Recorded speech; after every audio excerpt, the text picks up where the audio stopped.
Good morning, everyone. My name is Rossi, And my name is Aravis. and today we're going to be talking about anger. There will be many times in our life where we experience anger, and we have all learned to grow and experience anger in different ways. But regardless of how we feel anger, we got to learn how to understand our anger and why we are feeling it and how it affects us.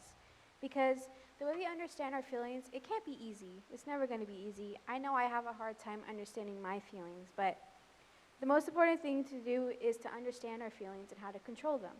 And in some scenarios, you might become angrier than most people, and that's okay to feel. The way we all feel emotions differently, and that's okay. But you gotta try yourself to learn how to work around this anger and find outlets for yourself to help you understand your anger and to feel better overall about yourself and how you feel towards a certain situation. And I think one of the most prominent examples of how we see people express anger is maybe when we see a toddler or maybe a very young child throwing a tantrum, maybe in a store, or maybe even the comfort of our own homes. and and when they throw these tantrums, it's a way to express how they're feeling and a way to express their anger and maybe to relieve some of their own emotions of frustration as well.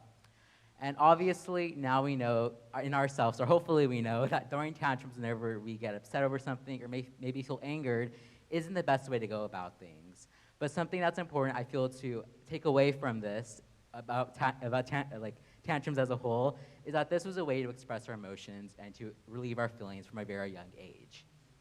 And I can admit, when I was younger, I used to throw a lot of tantrums over things I probably shouldn't have. That wasn't really a big deal, and that I really just made it to be bigger than it was. But as I've grown older, I've learned to express myself in more effective and more effective ways.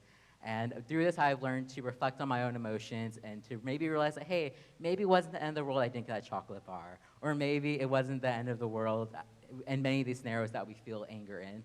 But then other cases, maybe it was reasonable to be angry. But we've also got to learn to express our anger and our emotions in more effective ways to not only improve ourselves, but for the people around us to understand ourselves better as well.